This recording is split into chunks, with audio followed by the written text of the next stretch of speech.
Welcome to our presentation on evaluating player costs in the FIFA 2018 Ultimate Team video game. This analysis is brought to you by Group 4. Our project breaks down into two main parts. In Part A, we'll cover the data source, the population of interest, our variable introduction, and a descriptive analysis of each variable. Part A will be followed by Part B, where we'll cover dependent and explanatory variables. We'll go over our scatter plots and correlation analysis, followed by a regression analysis, and then finally a summary of our findings. For our data source, we use player data that's represented from the FIFA 2018 Ultimate Team video game. This dataset was uploaded to Kaggle by Stefano Leone, and it was last updated October of 2018. So we know we have a very recent data set. Now we'll talk about our population of interest.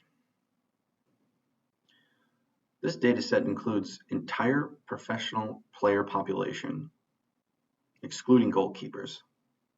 Therefore, it's not a random sample, as it is a full population. And now on to our variable introduction. Our first variable we looked at was quality. The quality of the players can be broken down into either bronze, bronze rare, silver, silver rare, gold, and gold rare being the highest overall quality. Then we break them down by position. A player position can be categorized by defender, forward, or midfielder. Then we have the player rating. This is a numerical value on a scale of 1 to 100, with 100 being the highest possible rating. Then we have the player attributes. These categorical attributes include pace, dribbling, shooting, passing, defending, and physicality. Next, we have the age of the players in years, followed by the league that the player belongs to. Then we have the nationality, or the name of the country that the player is from. Then we have the overall price of the player, which is a numerical value in US dollars. Essentially, it's the cost for a team to hire that player. Then we have the number of specialties per player, followed by the number of skill moves a player is capable of performing. Here for our descriptive analysis, we talk about price first. As you can see in the one variable summary here from our data set, the overall mean price of a player was $12,836.77. We had a standard deviation of $114,177.76. Our median was $600 and our mode was $200. We can see here that most players fall between the range of $200 and $600. Our maximum was 4,717,000. The total amount of players accounted for here was 18,478. As you can see, the range here of our data in terms of price is quite large. Next, we'll talk about the quality of the players. This is a breakdown by each category of the overall player quality. As you can see here, silver represents the largest population of players with 5,721, which is about 31% overall. Now we have a breakdown of the overall player positions. Here you can see that the midfield accounts for the largest number of player positions in this data set at 42%, or 7,813 players. Here we talk about the player ratings. As you can see here, we have player ratings that range from 0 to 100. The majority of overall ratings falls between about 40 to 80. You can also see here the different player attributes and where most of them can be accounted for with the overall player ratings. Here we have the player age. As you can see in this scatter plot, Most of the player ages fall between 20 and 30 years old. Beyond that, we have quite a few outliers. To account for these outliers, we took a look at the data set a little further.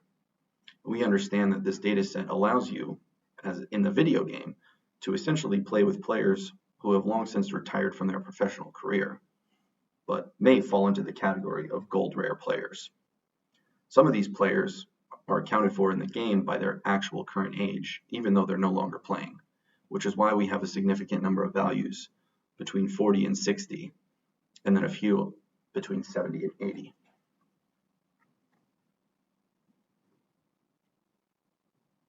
Here we talk about the number of players per league. As you can see here, the Premier League has the most number of players, as this is the most popular league represented in the data set. The Premier League accounted for 1,086 players. As you can see, we broke this down by the top 60% of overall leagues, and then we have the bottom 40%, which accounts for 7,316 players.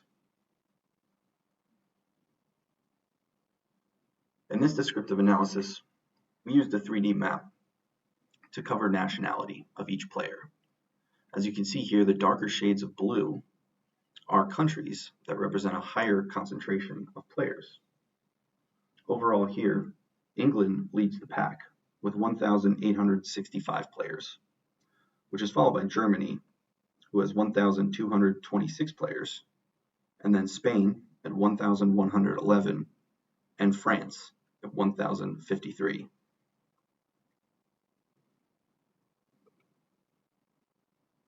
Here we talk about the number of specialties per player and number of skill moves per player. As you can see, the skill moves typically range from about 2 to 5 per player, whereas specialties can be anywhere from 1 to 12. In this case, from our data set, we can infer that most players only have about one specialty.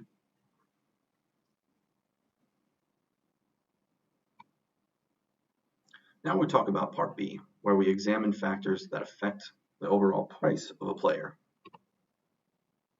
This model breaks down our dependent and explanatory variables. We decided to use the price of our player as our dependent variable.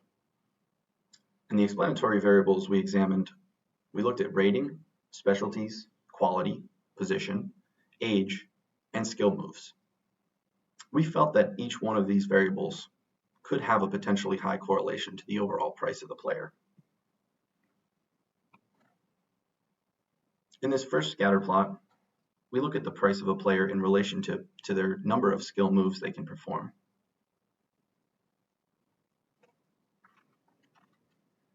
Here we can see that with the increase in the number of skill moves, there is an increasing upward slope in relation to the player price. And this is a cubic relationship. In this scatter plot, we have the relationship between price and a player age. And here, with the increase of a player's age, there is an upward increasing slope in relation to the player price. However, you can see there's quite a few outliers. Some of these might have to do with players like Cristiano Ronaldo, who's about 33 years old and demands multiple million in salary. Here we have a quadratic relationship. In this scatter plot, we look at the relationship between price and the number of specialties a player can perform. Here, with the increase in number of player specialties, there's an increasing upward slope in relation to the player price. Again, we have another cubic relationship here. Now we have the relationship between price and the overall player rating.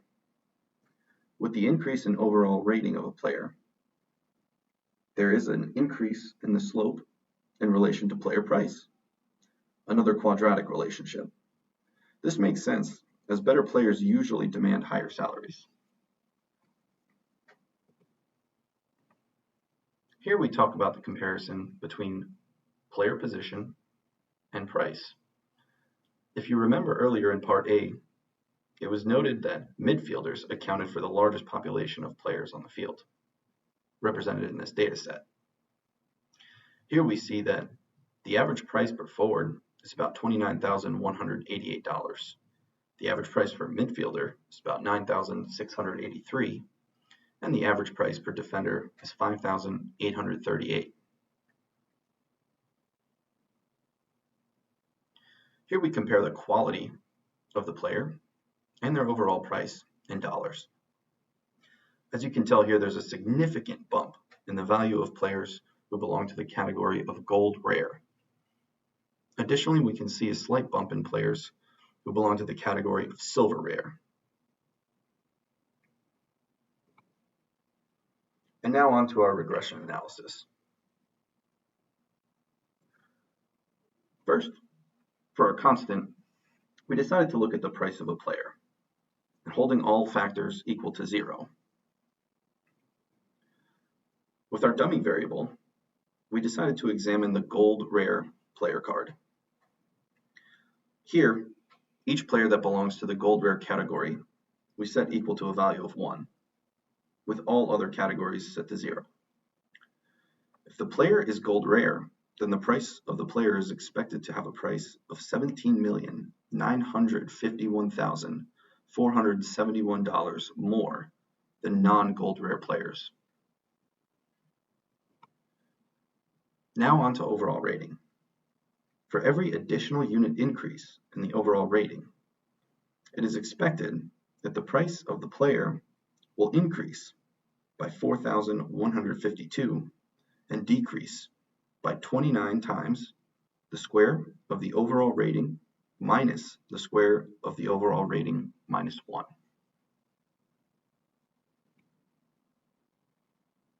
Now for our interaction variable. We looked at quality. So for gold rare players, and keeping other factors constant, every unit increase in overall rating will decrease their price by $445,592 and increase their price by 2,761 times the square of the overall rating minus 2,761 times the square of the overall rating minus 1. Now we look at our second dummy variable here. We decided to use the position of forward. So for all numbers of players represented by forward, we set them equal to 1, with other positions set to 0. In this case, if the player plays a forward position, the player is expected to have a price of $6,650 more than non-forward players. And for age and price, we found that there is a quadratic relationship versus when we look at skill moves and number of specialties, we see a cubic relationship in relation to price. Now on to our p-values. Because all the p-values for these variables are less than 0.05, they can be assumed to be good predictors of price. Comparatively, the overall squared variable are weak predictors within the regression, as they have the largest p-value. And finally, on to our adjusted R-squared. Because adjusted R-squared is 0.5810, we can assume that this regression model is a fair model for price. We could increase the adjusted R-squared by including some more variables, but that would also make the regression a bit more complicated. And finally, onto our summary of our findings. Overall, we realized that player quality, player position, player rating, player age, the number of player specialties that can perform, and the number of skill moves they can perform are all excellent predictors of the player price. In short, for a gamer playing FIFA 2018 in manager mode with the goal of drafting the best possible team overall, you would want to consider the cost of each player you draft, as your team has a cap limit that cannot be exceeded. In doing so, a good manager would want to consider all of these variables here, as they can certainly have an effect on the player cost. Additionally, a good manager should also know that he or she can increase a player's future value by helping the player to further develop these factors. If they're able to increase any one of these variables for a particular player, the manager could potentially sell that player to another team in the future for more than they originally paid for. Thank you for following along with our presentation.